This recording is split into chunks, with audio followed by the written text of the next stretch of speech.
ఈ pink colour ఉమ్మెత్త పువ్వుల్ని మీరు ఎప్పుడైనా చూసారా? చాలామందికి అయితే తెలిసి ఉండకపోవచ్చండి. అంటే ఇది రేర్గా ఉండే కలర్ కదా. హాయ్ అండి, నేను Rama. Welcome back to our channel dam thoughts. ఈరోజు వీడియోలో అయితే నేను పింక్ కలర్ ఉమ్మెత్త పువ్వులు చూపించబోతున్నానండి. ఇవైతే చాలా అందంగా ఉంటాయి. ఈ ఉమ్మెత్త పువ్వు కూడా తెల్ల ఉమ్మెత్త, నల్ల ఉమ్మెత్త లాగానే ఉంటుంది షేప్ అయితే, ఆకులైతే అన్నిట్లోనూ. కాకపోతే అన్నిటిలోకి ఈ కలర్ అయితే ఇంకా చాలా అట్రాక్టివ్ కలర్ అండి. ఇవి అందంగా ఉండడమే కాకుండా ఈ ఉమ్మెత్త పూలు ఆకుల వలన కూడా చాలా యూజెస్ ఉన్నాయి. నల్ల ఉమ్మెత్తకాయలు ఆకుల్లోనూ తెల్ల ఉమ్మెత్తకాయలు ఆకుల్లోనూ ఉన్న మెడిసినల్ వాల్యూస్ అన్నీ కూడా ఈ పింక్ కలర్ ఉమ్మెత్తకాయలు ఆకుల్లోనూ కూడా ఉన్నాయటండి.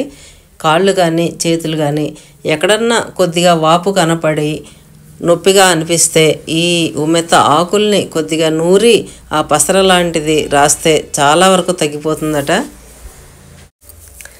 అయితే ఈ ఉమ్మెత్త చెట్టుకి సంబంధించింది ఏదైనా సరే కొద్దిగా పాయిజనస్ అటండి. అందుకనే ఇది పైకి పూతలాగా వేయడానికే కానీ కడుపులోకి తీసుకోవడానికైతే వీల్లేదు. ఈ ఆకులు, కాయలు, విత్తనాలు అన్నీ కూడా పాయిజనస్ అంట. ఈ ఉమ్మెత్త చెట్టునైతే వేసి 3 సంవత్సరాలు అవుతుందండి. అదిగోనండి, కాండం కూడా చాలా పెద్దగా వచ్చింది. అయితే ఇది వింటర్లో మాత్రమే పోస్తుంది అన్నమాట. ఇక్కడ నేను చూపించబోయే ఈ మొక్కకైతే కోతులు విరగొట్టాయండి, లేకపోతే ఇంకా బాగా గుబురుగా ఉండేది.